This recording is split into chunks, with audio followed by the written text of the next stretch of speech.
So it's the summer of 2025, and you have finally decided this is it. This is the year that I'm going to start my TPT store. I'm going to get it up and running so that it can be ready to go by the time school starts, and hopefully in the next couple of years I can either have a good solid income or maybe even leave my teaching position. Well, if this is you, you might want to stick around because I'm going to share with you what I would do if I was opening a brand new store in 2025. Spoiler alert, I am. Hello everyone, my name is Sherry from Rolling Acres Education. Welcome to my channel, or welcome back if this is not your first time. And I have decided to start a new store because it's going to be very different from the resources I already sell, and a different type of audience. And so I think that is when you should open another store. I'm not going to go into why you should or shouldn't have two stores. That's another video. But I have thought about this and feel like for what I want to do, I do need to open a new store. Now, the first thing I want to share with you is this is me. This is what I think. This is what I am going to do, what I think you should do, but it is not the only way, and it is maybe not even the right way. It's not the only right way. And I'm going to be sharing some ways that people have advised opening stores in the past. Again, not saying it's wrong. I'm just saying I think this is the more effective way to really get in there, get it done right the first time, and get more productive and get products out there more quickly. And so this is, again, just me. Please don't take me as criticizing other people. I hope you all that watch me know how I feel about that. I want to be very supportive of everyone in this community as much as possible. So a lot of what you hear from other people is, okay, you need to open a store, so let's go to TPT, and this is how you do open your seller's account. And then you're going to do your logo, and then you're going to do your name, and then you're going to do your brand colors and your tagline and all these things. And you will want to do those, but I just, in my opinion, don't think that's the first thing you should do. And there's a lot of reasons for that, and the main one is you're going to change a lot of that. I'm just going to tell you right up front, I have been in this a couple of years. Doesn't make me an expert, but it does make me someone knowledgeable because of the fact that I am into so much stuff. I watch so many YouTube videos. I'm in Facebook groups. I'm in business memberships. I've done courses. I do co-working groups. I mean, I just do so many things that puts me in touch with a lot of other TPT sellers. And I'm going to tell you, people change their names. People change their logos. People change their colors. They change their niche. They change so many things. And I think it's because they get in and they worry about things that aren't as important as they think in the beginning, okay? I'm just going to tell you up front, your buyers probably don't really care what your name is. They don't care what your logo looks like. They just care about the products. And so I'm not saying that stuff's not important, but it's like it's more important to you. It's more important to you to give you an identity, to let you know who you are, who you're going to serve, and those kinds of things. It's not really important to your individual buyers. It may become, you're going to develop a group of people that follow you and support you, and it may be important to them, but your day-to-day buyers that go to TPT to look for resources really just don't care. They don't care about any of that stuff. And so in the beginning, I think you waste a lot of mental energy on things that you're probably going to change.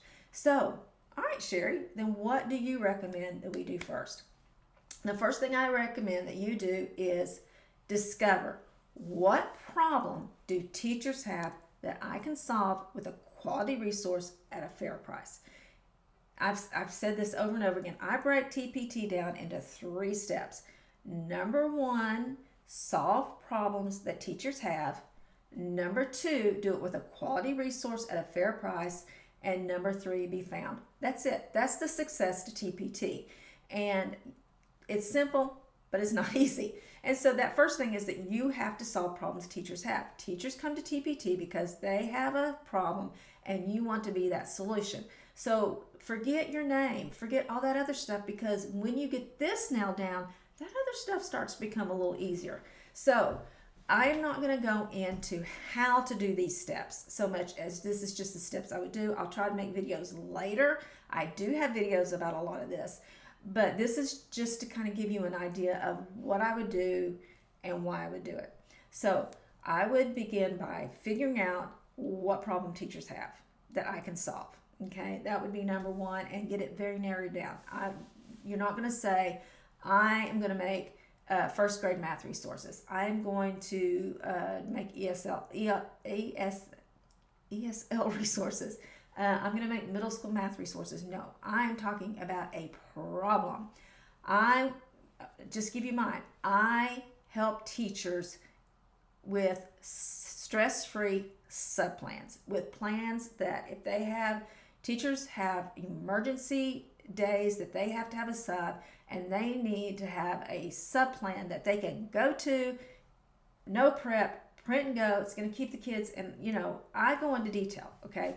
I mean, and the more detailed you can be about this problem, the better it's going to be. Now, I know that a lot of people recommend that you create an ideal customer avatar. I have tried and tried to do that. They try to, be specific. What's their name? What's their age? What their family and all that. And I never, to this day, have not. I am making over 4 figures every month. I have not made below 3,000. I have never ever created a ideal customer avatar. But I did something similar. And so it's not that I'm saying that's not important. The idea of it is what's important. But I think that if you create a problem teachers have that you're going to solve, you're doing the same kind of thing, and you still take all those specifics you're going to do for that and put them into that problem. What problem are you going to solve? How are you going to do it? Be very specific. I want them to have, for it to be instructional and engaging. I want to create differentiation. Just be real specific. A teacher has substress. What can I do to solve that problem? What are the problems they have?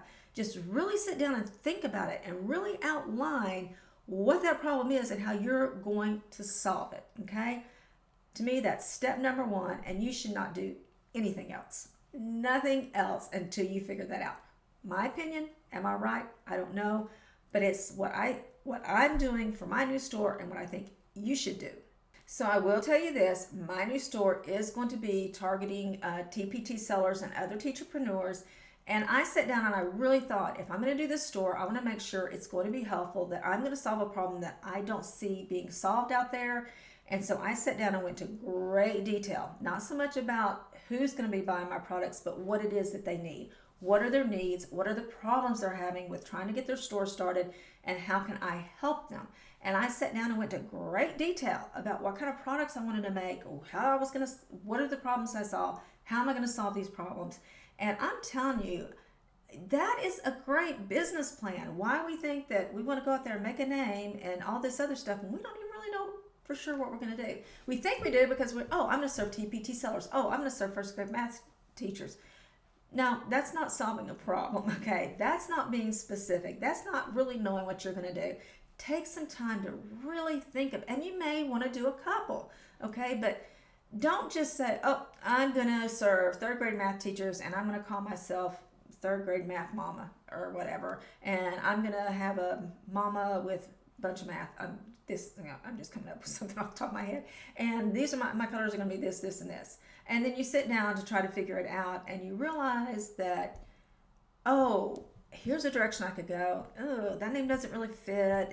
And so you have to go back and change all that. And also you're spending so much mental energy that could be put into something that is really going to make you money. I'm going to tell you right now, your name, your logo, your branding, and all that stuff not going to make you any money, okay? What's going to make you money is creating products and uploading them.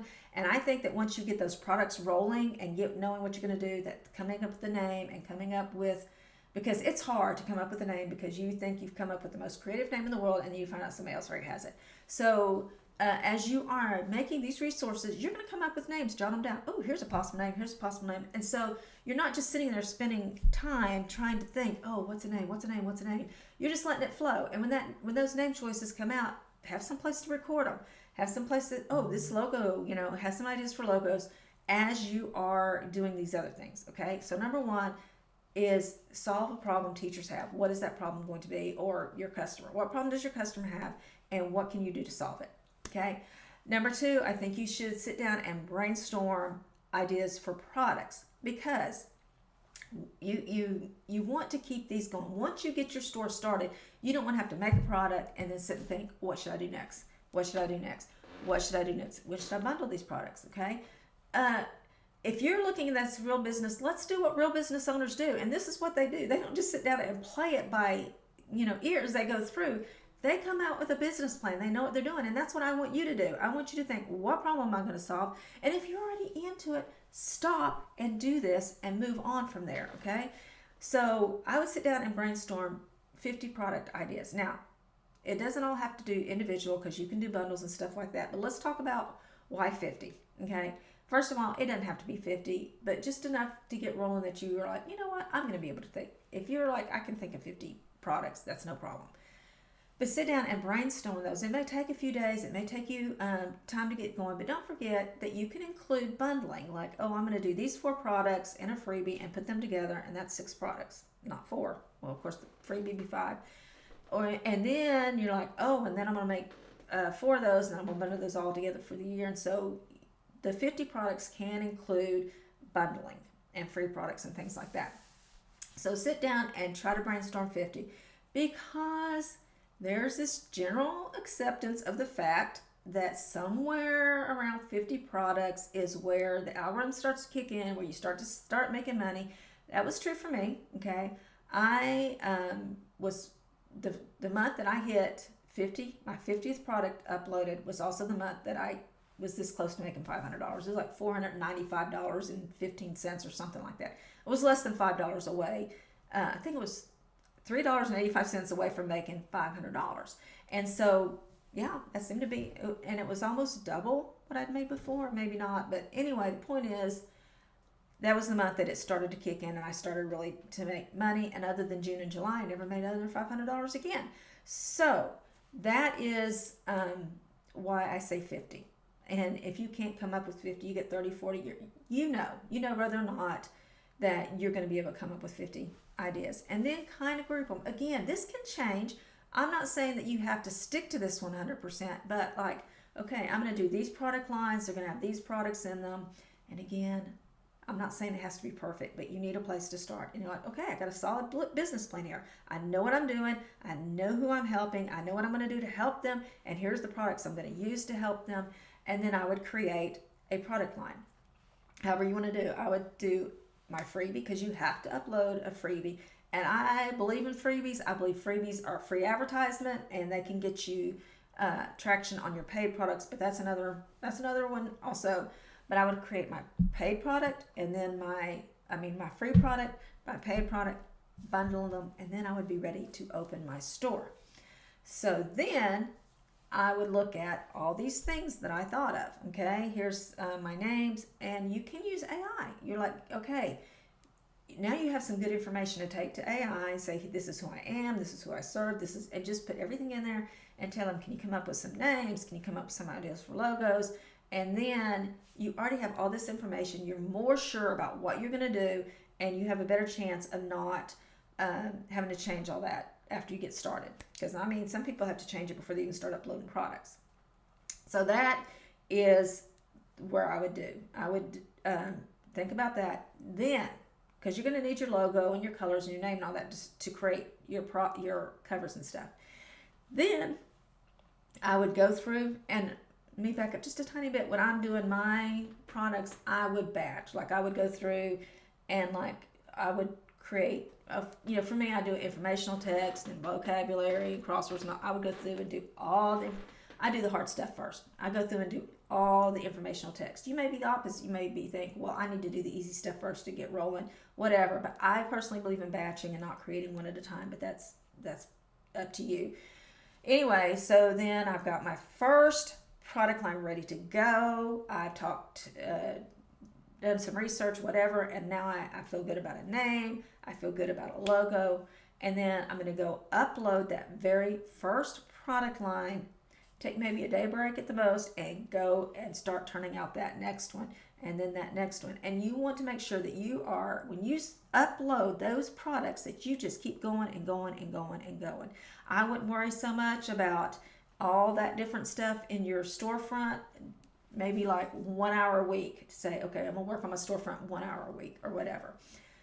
And so I hope that this has been pretty sequential and that I haven't just jumped all over the place. But the main thing I wanted to share with you is to nail down a business plan before you jump into this, because I think once you get those products uploaded, that's the momentum going.